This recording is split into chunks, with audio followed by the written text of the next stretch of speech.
Ajnanatimirandasya Jnananjana Shalakaya Chakshunamilitan Jena Tasmai Shri Gurave Namaha Guruve Gaura Chandraya Radhikaya Tadalaye Krishnaya Krishna Bhaktaya Tad Bhaktaya Namo Namaha Yam Pravajantam Apeta Apeta Krityam Rapino Viraha Katara Ajuhava Putreti Tanmayataya Taravo Benedus Tam Sarvabhutam Hridayam Munimanatosmi Narayanam Namaskritya Naram Chaivanarottamam Devim Saraswatam Vyasam Tato Jayam Udirayat Bhaktya Vihina Padada Lakshai Kiptashtakamari Tarangamadye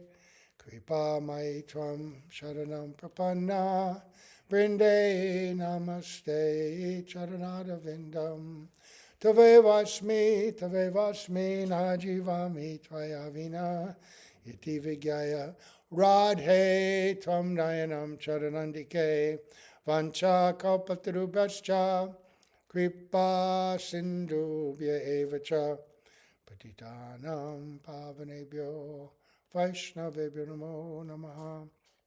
So we're going to continue hearing the Adi Leela of the beautiful Sri Chaitanya Charitamrita, chapter 17, which is about Mahaprabhu's youthful pastimes, not his toddler pastimes, not his young boy, school boy pastimes, but his pastimes after he has returned from Gaya and manifesting his devotional sentiments.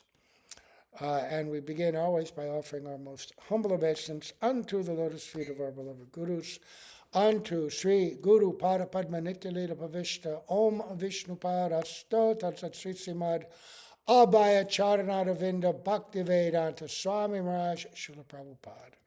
And unto Sri Guru Pada Padma Nityalila Pavishta Om Vishnu Pad Asto Tatsat Sri Simad Bhaktivedanta Narayan Goswami Maharaj, unto our exalted Rupanuga Varga, all the assembled devotees, headed by our Sannyasigan, Joy. So, yesterday, the last thing we heard was Mahaprabhu manifesting the mood of Lord Nrsingadev. This was something that would happen. He would go into the ecstasies of his different incarnations. And when he was in the mood of Lord Nrsingadev, he became enraged with the demons and manifested a club and began chasing people around in this terrifying mood, roaring, making everybody completely afraid. And then when he came out of it, he was very embarrassed and thought perhaps he'd committed an offense. He said, when I adopted the mood of Lord Nrsingadev, people were greatly afraid. Therefore I stopped, since causing fear among people is an offense. Actually, if you read the Bhajana Hasya, you go to chapter 2, Bhaktivinoda Thakur's work, it talks about the anarthas, right? The obstacles, 4 kinds of obstacles to our devotional practice. And when it talks about offense and aparad, ordinary jiva aparad is also an offense. To give disturbance to ordinary jiva. Sometimes you become proud, just stupid karmis, who cares, But actually that's not the fact. You don't want to offend anyone. And great devotees, they won't even try to give disturbance or trouble to insects or animals. They're so merciful because they see the Lord in the heart of every living being, and they see every living being as a lost soul that Krishna wants to come back. So they try to show compassion and love. Really, that is the message and the quality of a pure devotee. They live a life of unconditional compassion, right? But Mahaprabhu was so humble, perhaps I committed some offense. But Srivas Thakur told him, no. Anyone who takes your holy name vanquishes 10 million of his offenses immediately. There was no offense in your appearing as Nrsingadev. Rather, any man who saw you in that mood was immediately liberated from the bondage of material existence. So what does this mean? That these laws of karma, laws of offense and everything, they apply to us and our path and our purification, right? But for the Lord, everything that he does is auspicious for everyone, for all living beings. So you can never ascribe the same moral guidelines and limitations to the Lord because his activities are always on the transcendental plane. And in the same way, you have to be very careful when analyzing the activities of a pure devotee, right? We're meant to study a pure devotee, to develop attachment for them, develop admiration, not detachment, attachment, admiration, study their character and behavior so we can emulate it and cultivate a mood of service to them. But because we have jaundiced mentality, sometimes we ascribe to them faults. That very dangerous and inappropriate thing to do. So then Srivas Thakur worshipped the Lord, who then, being very satisfied, returned to his home. Now, Adadina Shiva Bhakta Shiva Gunagai Prabhuda Angane Nache Damuru Bhajaya. On another day, a great devotee of Lord Shiva, chanting Lord Shiva's qualities, came to Lord Chaitanya's house, where he began dancing in the courtyard and playing his damaru, drum. So he calls him a great devotee of Lord Shiva. There may be people who are very intently worshiping Lord Shiva, like Ravan. Was Ravan a great devotee of Lord Shiva? Well, he worshipped him for the wrong purposes, right? Worshipped him for material control, material benefit. We heard about Vrikasura the other day. Very determined worshippers, but great devotee means that he's worshiping. You can worship Lord Shiva in the mode of goodness on a very high level, if you understand his genuine ontological position, either as a Vaishnavanam Jatashambhu, a great devotee of the Lord Shiva, many statements saying that he's the greatest devotee.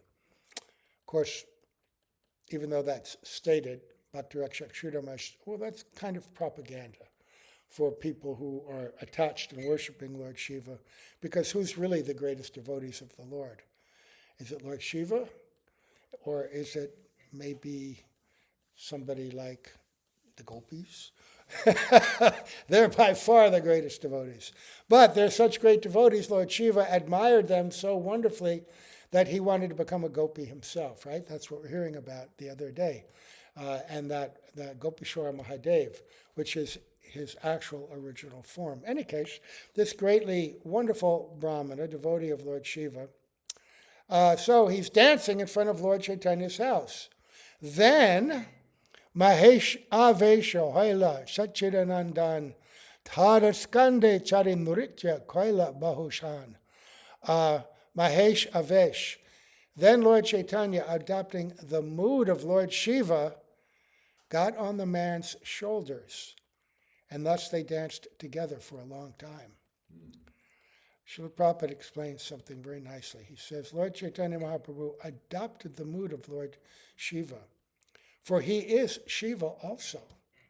According to the philosophy of Achintya Beda Tattva, Lord Shiva is not different from Lord Vishnu, but still, Lord Shiva is not Lord Vishnu, just as yogurt is nothing but milk and yet is not milk, nevertheless. We heard about this. Shambhu, Rudra, these different forms and expansions. One cannot get the benefit of milk by drinking yogurt. Similarly, one cannot get salvation by worshiping Lord Shiva. If one wants salvation, one must worship Lord Vishnu. Unless you worship Lord Shiva in the mood of a devotee, and then he can bring you, because he's a great devotee. He has his own sampradaya, Rudra sampradaya.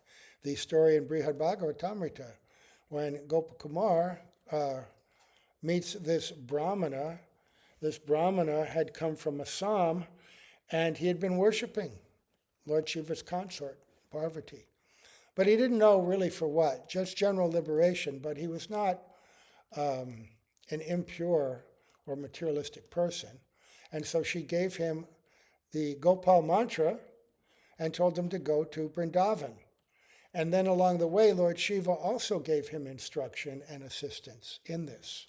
So independently, he's not going to give that, but he can bring you to devotional practice. In fact, as a devotee, we heard, he's very good friends. He appears in Vrindavan during the time of the Goswamis, and he's very close with Sanatana Goswami.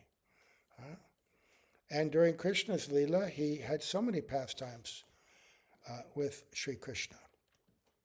So, if one wants salvation, one must worship Lord Vishnu. This is confirmed in the Bhagavad Gita. Matstani sarvabhutani nachaham tvesh avashtitaha. Everything is resting on the Lord, for everything is his energy. Yet he is not everywhere. Lord Chaitanya's adopting the mood of Lord Shiva is not extraordinary. But one should not therefore think that by worshiping Lord Shiva, one is worshiping Lord Chaitanya. That would be a mistake. So there's a subtle difference there. Very important point of tattva. You can get an extraordinary benefit by worshiping Lord Shiva. You can go to the planet of Lord Shiva. Lord Shiva has his own eternal associates on Sadashiva Loka. There, it's a Vaikuntha realm. It's below the other Vaikuntha planets, but it's in the liberated Vaikuntha realm. But you can't go to the Vaikuntha planets of Narayan, or you can't go to Goloka Vrindavan by making Lord Shiva your Ishtadev. But he has many eternal associates, right? But although he is in one sense the same as the Lord, in another sense he's not. And we brought that up yesterday, that the subtle distinction is that he's an expansion of expansion of expansion, and in his role in this realm, he's a guna avatar, and he has a very specific function in relationship to this world. As Shambhu, he instigates the creation by inspiring and empowering Mahamaya, his eternal consort. And he also has the duty of destruction, right? And as the Lord of Tamagun, he oversees the activities of people who worship him in Tamagun for materialistic benefits. And so he's a leader of the demigods, and he's an empowered personality, and he has the self-conception of being a Purush, a controller, but he's not an independent Ishvara. Independent Ishvara means that concept, Bahu Ishvaravad, is that there are many independent controllers who are all the same. That's the mentality of the Panchopasakas, the worshippers. They say, oh, you can worship the sun god, you can worship Ganesh, you can worship Lord Shiva, you can worship Kali, Mahamaya, you can worship Vishnu. They see them all on the same level, right? And ultimately, they're worshiping them for impersonal liberation. When Srila Prabhupada is talking about liberation here, liberation can mean impersonal liberation.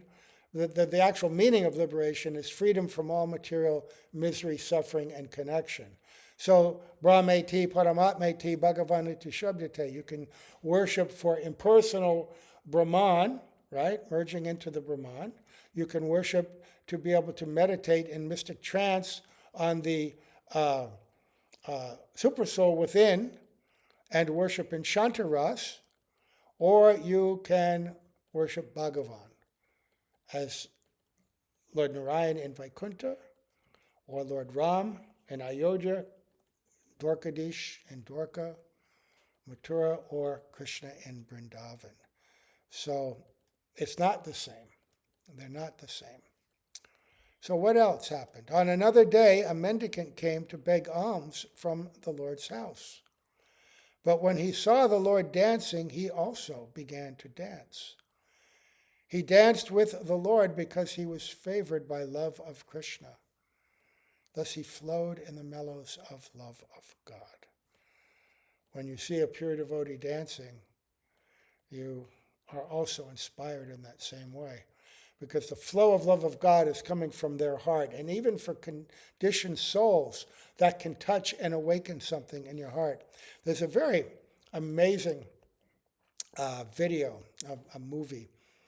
I think it's maybe 1975 in San Francisco, 74. It's the Rath Yatra ceremony. And Srila Prabhupada is there, and they go to Golden Gate Park. And there's thousands of people in this meadow. This is when the hippies were there, and they're always hanging around the park all day, every day. And when the Rath Yatra carts came through, people were just following. And, like the Pied Piper, this beautiful Hare Krishna kirtan, everyone became attracted, and they followed. And they came to this very large meadow, and then the carts were set up, and there was like a stage. And there was big kirtan going on, and Srila Prabhupada was sitting and overseeing it all. And lots of devotees from all over the country up front, just dancing, and all these people watching, hippies and everything.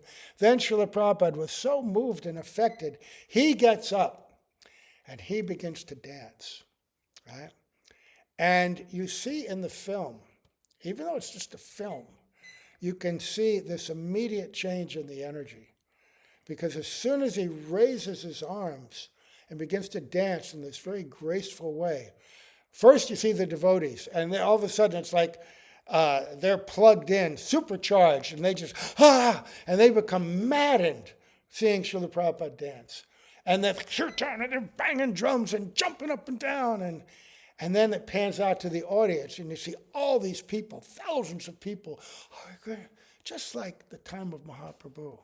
Srila Prabhupada, the waves of his prem, he's like Nityananda Shakti, just spreading over the thousands of people there. They were favored by love of Krishna. They got to taste it. That's samskara.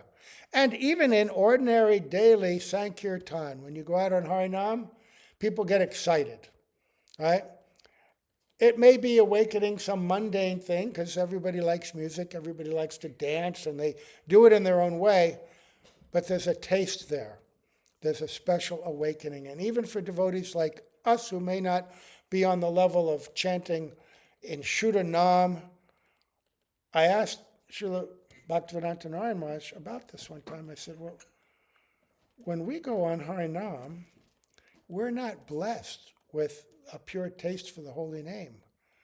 We're chanting Nama Bas or Nama Parad. What benefit can people get from hearing that? Right? And the answer was, no. He had Madhav Maharaj answer, but he instructed him, so this was the answer, that because you're doing it on the order of Sri Guru, which is the order of Mahaprabhu, that chanting is empowered. And it will have effect far beyond your own abilities, right? You're connected to that, what do you call it, like the power plant, the electrical plant. And, you've got the lines bringing the power in. We don't have a power plant here, but we're connected by the lines, and therefore we've got light. And when you're fulfilling the order of Sri Guru, especially Sankirtan, everybody becomes affected, right? So this devotee is dancing so happily with Mahaprabhu. On another day, an astrologer came who was said to know everything, past, present, and future. Thus, Sri Chaitanya Mahaprabhu received him with all honor and put this question before him.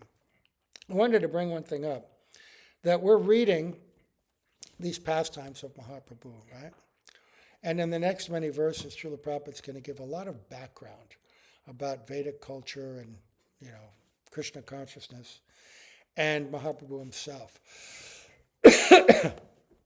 Reading these, and in a very short time, 2 weeks, we're going to be celebrating the appearance of Mahaprabhu. And you can read about the birth of Mahaprabhu. That's all very auspicious, and we will, of course. But this background, this understanding about his pastimes, hearing these with respect and honor and attention, this is giving us Sambandha Tattva, genuine spiritual knowledge of the nature of Mahaprabhu. We don't want to just, okay, he's born, let's celebrate, let's have a feast, let's have a kirtan. Who is born? And why did he appear? These pastimes are filled with the reasons for which he appeared. They're filled with philosophy, and they're filled with meaning and his intent to purify and uplift everyone. Right? So we want to embrace the mood of the pastimes and how his devotees also were affected and interacted and also took up his mission, but we have to know it. So now he's met this astrologer, right? And Srila Prabhupada explains that Brahmanas generally used to become astrologers. Now this is real Brahmanas, not the Brahma Bandhus of nowadays. And they would be Ayurvedic physicians, teachers, and priests. Although highly learned and respectable, such Brahmanas went from door to door to distribute their knowledge. A Brahmana would first go to a householder's home to give information about the function to be performed on a particular tithi or date. But if there were sickness in the family members would consult the Brahmana as a physician, and the Brahmana would give instruction and some medicine. So there weren't like internet and calendars everywhere and books that people had. Many were illiterate, but the Brahmanas would tell them, okay, you go in the village and, okay, this is Kadasi's tomorrow, or this tithi, or this festival, and this is how you do this is how you do that. They kept them on the straight and narrow in their varnashram duties also, what to do, what not to do. And because they were purified personalities, even if they weren't self-realized, they were situated in the mode of goodness, which is very powerful, very purifying in and of itself. But this Brahmana had more than that. And they would give medicine, and you didn't have to go to a government-sponsored medical facility and give your Medicaid card and pay thousands of dollars for some useless consultation. They would just give it for free. And all they needed was, a couple of chapatis or something, or a pint of milk. And they were very happy with that. And because of their detachment, they were very pure. And their motives were pure. And their instruction was pure. And since Brahmanas were expert in astrology, often people would also be greatly inquisitive about their own past, present, and future, right? Everybody wants to, what was I in my last life? What's my palm say? What's my forehead? All that. Although the Brahmana appeared at Lord Chaitanya's house as a beggar, Lord Chaitanya Mahaprabhu received him with great respect because he was a qualified Brahmana who knew the astrological science perfectly. Although Brahmanas would go door to door just like beggars, they were honored as very respectable guests. This was the system in Hindu society 500 years ago during the time of Chaitanya Mahaprabhu. The system was current even 100 years ago. That means like 1870s, not 100 years ago from now, but when Prabhupada wrote this. Even 50 or 60 years ago when we were children, that would mean turn of the century, 1900s. When we were children, such Brahmanas would visit householders like humble beggars, and people would derive great benefit from the mercy of such Brahmanas. The greatest benefit was that a householder could save a great deal of money from being spent on doctor bills because the Brahmanas, aside from explaining past, present, and future, could ordinarily cure all kinds of diseases simply by giving instructions and some medicine. Take the pulse, go to the pharmacy, get this medicine, get that medicine, and you'll be fine. Okay.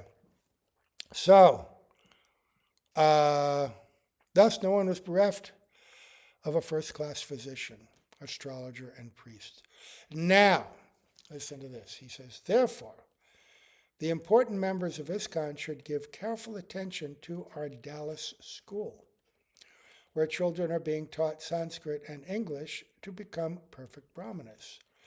If they are actually trained as perfect Brahmanas, they can save society from rogues and ruffians. Indeed, people can live happily under the protection of qualified brahmanas. Therefore, the Bhagavad Gita gives special stress to the divisions of society. Chaturvarnya maya sashtam, guna karma vibhagasaha. Unfortunately, some people are now claiming to be brahmanas simply by birthright with no qualification. Therefore, the entire society is in chaos. Yes, because the leaders are less than Shudra, the politicians, the military people, and the scholars also less than Shudra. But he wanted that school. I used to visit that school very regularly on traveling Sankirtan and saw Srila Prabhupada there one time as well. And he had such high hopes for that, these young children, because children are like bamboo, young bamboo. When it's green and all, you can bend it into many different shapes, make wonderful things. But when it gets old, it gets stiff and brittle, right? So if they're taught properly, they grow up very nicely. Unfortunately, there were many problems because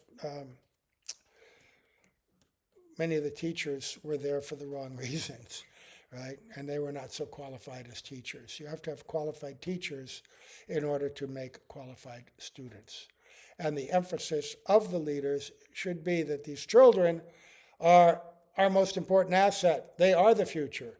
The Vedic culture, Varnashram, centered around the continuance of the generations. Each generation had to be served.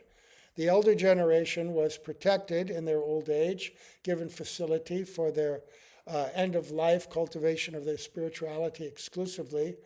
The youngest generation was served by giving them education. Bhaktivinoda Thakur describes that actually in the Chaitanya Shikshamrita. He says that the duty of a householder is to raise their children and give them good education so they can make their way in society. And that means materially and spiritually. And then society becomes nurturing and progressive, not degrading.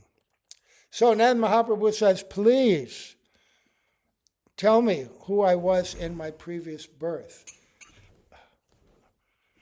Is anyone getting this fragrance that I'm getting? Okay, so I thought maybe if I moved, that skunk is oh man, I don't know what to do. When we were driving back yesterday from Kingston, there was a sign of some company that deals with that kind of stuff. I don't know what you could do. We lit about 100 sticks the other day and it didn't do nothing. The only thing you can do is throw green boughs in there, pine needles, and then let them burn and then smoke and open it up. Fills the place with smoke, but it covers the smell. Anyway, Mahaprabhu, let's be transcendental, says, tell me who I was in my previous birth. Please tell me by your astrological computations. Hearing the words of the Lord, the astrologer immediately began to calculate. So Srila Prabhupada makes a distinction in his purport. He says modern Western astrologers have no knowledge of the past or the future, nor can they perfectly say anything about the present, because they're not. Real astrology depends on having a clear mind and clear heart, and being able to meditate deeply and receive impressions about this, the reality that is going on. He said this was not a facade, this calculation he was doing.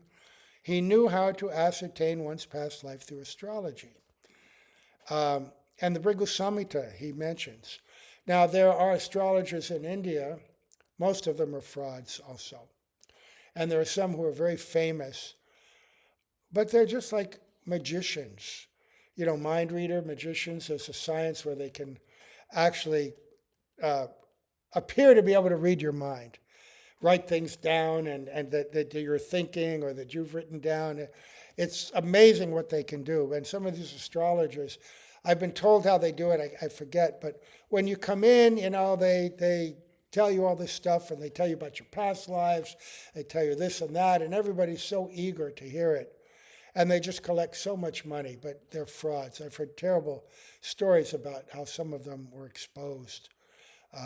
And everybody had so much faith in it. But Brigu Samhita is the place for that.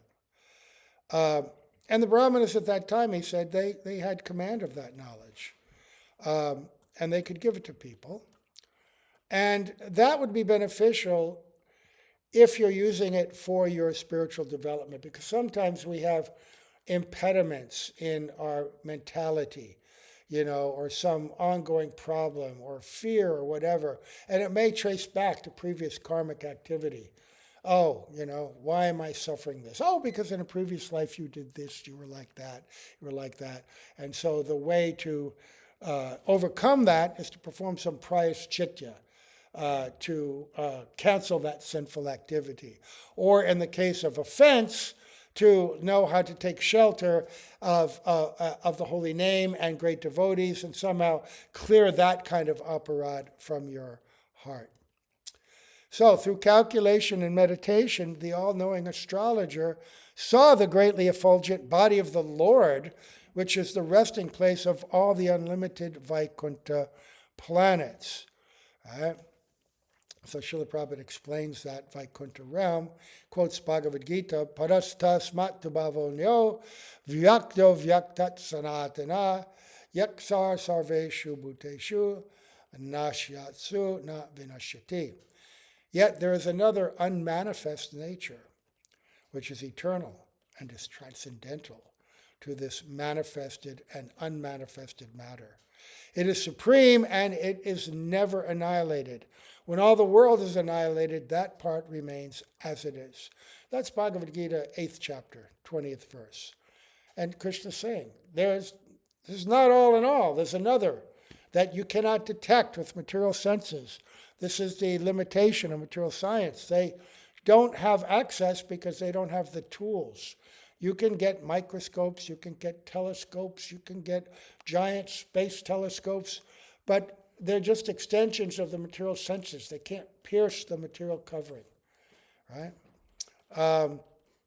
So he describes a little bit in brief the unlimited spiritual world and all the planets, quotes Brahma Samhita in that regard. And then this Brahmana saw Lord Chaitanya Mahaprabhu to be the same absolute truth, the Supreme Brahman, the personality of Godhead. And the astrologer was confused. Okay. So, Srila Prabhupada makes the point that the mention of Brahman and the personality of Godhead. And he says this is the issue, that the Supreme Personality of Godhead, that a person is the beginning of all things. Right? It's not some unmanifest void that can be the source of all things. You can only, Krishna, it says in Ishopanishad, Nityo Nityanam Chaitanas Chaitananam Eko Bahonam Yo Vidadati Karmam. That from one eternal conscious being have come innumerable eternal conscious beings. Right? And Krishna says in the 10th chapter, Matak Sarvam Pravartate. Everything begins from the Supreme Personality of Godhead. Creation, in other words, something can't come from nothing. Right? How can something that has qualities, that has form, that has identity, activities, taste, all these different things, how can that evolve from nothing? How can complexity develop from non-complexity? Even if you're a material scientist and study the way that things work in this world, if you're honest and you actually understand the nature of the universe, the only reason that non-complex things come into complexity, ongoing complexity, increasing complexity, is by the influence of consciousness. Consciousness, either seen or unseen. Right? So this is a fundamental principle in Vedic treatise. Janmadya Sanchitaha, that now in the human form of life, inquire about the absolute truth. Absolute truth is that in the very beginning, Janman Yachitaha, the first verse of the Bhagavatam describes that evolution of spirit and matter all coming from that original conscious being. Struck with wonder, the astrologer remained silent, unable to speak, but when the Lord put the question before him again, he replied as follows: "My dear sir, in your previous birth, you were the shelter of all creation, the Supreme Personality of Godhead full of all opulences. You are now the same Personality of Godhead that you were in your previous birth. Your identity is inconceivable, eternal happiness." So, when the astrologer was speaking so highly of him, Sri Chaitanya Mahaprabhu stopped him and began to smile. "My dear sir," he said, "I think you do not know very clearly what I was. For I know that in my previous birth, I was a cowherd boy." He was seeing him in his Vaikuntha form, which is an aspect of Mahaprabhu's identity. And Mahaprabhu was saying, "Oh, no, I was just a cowherd boy. In my last birth, I was born in the family of cowherd men, and I gave protection to the calves and cows, and because of such pious activities, I have now become the son of a Brahmana." And in fact, that statement's completely true from another perspective, because in the fourth chapter, Krishna describes his pastimes with the gopis, and he says, "I want the whole world to understand these pastimes. So I have to appear myself as a teacher. I am going to appear as a teacher to spread this understanding and to give everybody opportunity to enter into this beautiful Leela." Right? So it's true. He came as a cowherd boy to taste it, and he came in the form of Mahaprabhu to distribute it, to taste it from a different perspective, not as the Lord himself, but as the devotees, and then to distribute it. But then Srila Prabhupada says, therefore, it's a good thing if people take care of cows. It's pious activity, he says, and it's purifying for the general society. And it makes them gradually eligible for spiritual life. When a society is very sinful, then it's very difficult to cultivate and manifest a spiritual culture, right? But serving cows, the basis of a simple agrarian economy, not only are people properly engaged, but they get nourished in a very high-class way.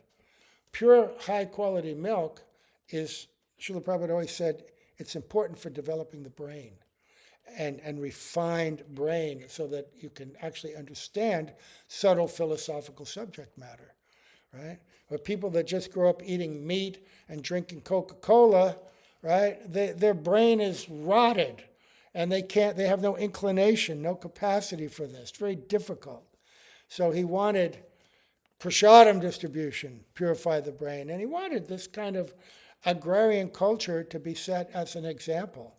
Thus far, we've not been very successful in it in America, a little bit here and there. In India, there are a few places. Either we have to do it ourselves or we have to convert those that are already living that life, And the astrologer said, well, what I saw in meditation was full of opulence, and therefore I was confused. Because Mahaprabhu, he's just a poor Brahmana, apparently, right? I am certain that your form and the form I saw in my meditation are one and the same. If I see any difference, this is an act of your illusory energy. So now somehow or other he's understanding, oh, you are that same person. How is it? Now you're appearing as a Brahmana and you are the Supreme Lord of all the Vaikuntha realm. The all-knowing astrologer concluded, whatever you may be, or whoever you may be, I offer my respectful obeisance unto you. And by his causeless mercy, the Lord then gave him love of Godhead, thus rewarding him for his service. And that beautiful verse, it's cited in so many different ways, when confronted with the complexity of the identity of Krishna and sometimes unreconcilable apparent contradictions, in identity, in behavior, who's who, why are they acting like this, why are they doing that. Over and over in the Chaitanya Bhagavat, as studying Lord Nityananda, they end up saying, well, whatever he is, whatever they say, he may be this, he may not be, whatever he may do, he is my worshipable Lord, birth after birth, right? Unconditional love. All right. So we'll stop at the end of that pastime. Now Mahaprabhu is just enjoying this interaction with these devotees. And he's simultaneously tasting the mood of the devotee and the mood as the Lord. As Mahaprabhu, he gives both, especially at this time in Navadwipa. He shows his Bhagavata very much. Later on, when he goes to Puri, he's going to withdraw more and more simply to taste the moods of Srimati Radhika and the gopis in separation. But at this point, he's manifesting his Yuga avatar identity in many, many pastimes. So, we'll stop here. Offering obeisance to Srila Prabhupada, our gratitude as the emissary of Mahaprabhu and Nityananda Prabhu, giving us his beautiful subject, and to our Srila Bhaktivedanta Narayan Goswami Maharaj, to all our Guru Varga, and all the assembled Vaishnavas and Vaishnavis, Gaur Premanande.